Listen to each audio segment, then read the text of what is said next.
Well, this movie single-handedly reaffirmed all the reasons I'll never go into the middle of Africa all alone.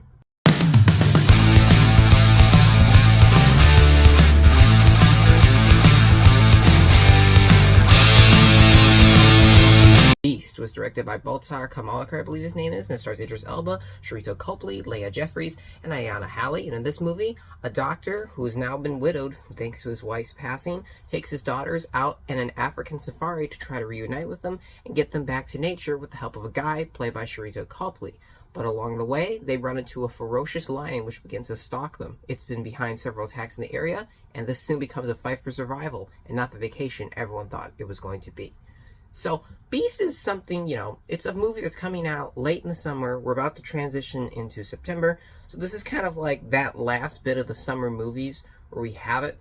And this movie, essentially, to me, works very well because of the fact it is not your typical survival movie. This is a, fundamental understanding that multiple genres can be put together to make a film that is compelling, and it can work if they're all evenly driven. I'd say this film is part action-adventure, part survival, part horror, part creature feature. This in a lot of ways reminds me of movies like Jaws or things like that, only they're on land during the movie, and I think that worked very, very well. I was super excited to see the movie just because I love these kinds of movies. I love things that are like a giant killer is trying to kill you, or aliens are trying to get you, or anything along that line. And I should say, out of the ones I've seen this year, like Prey and this, they keep surprisingly being very, very good. And I think this movie's also brilliant in the sense that a lot of modern films feel the incessant need to give you a lot of backstory for everyone, and a lot of character development to build them up. This movie's smart enough to know we can just get basics about everyone and we can move on with the plot, because this film doesn't necessitate how much that we need in this movie to really care about these characters, and how that pertains to making a story that's interesting. And it's really brilliantly done here. I think the direction is wonderful in this movie. The camera angles are great, and the way he gets things out of the actors is fantastic. I think everyone's great. Oftentimes, kids in movies can be kind of annoying. These girls aren't. They give very wonderful and realistic performances. Idris Elba, he's great. He brings it all, as he always does. He's just a very likable presence every time he's in a movie, and once again here he proves it. But Sharito Copley, I have to mention.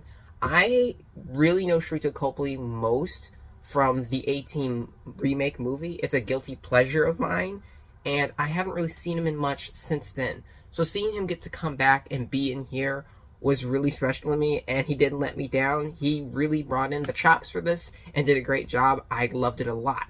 The movie's really great also of how the lion is portrayed as an animal and not as a villain. And a lot of movies seem to forget that line, that these are predators. They're trying to eat.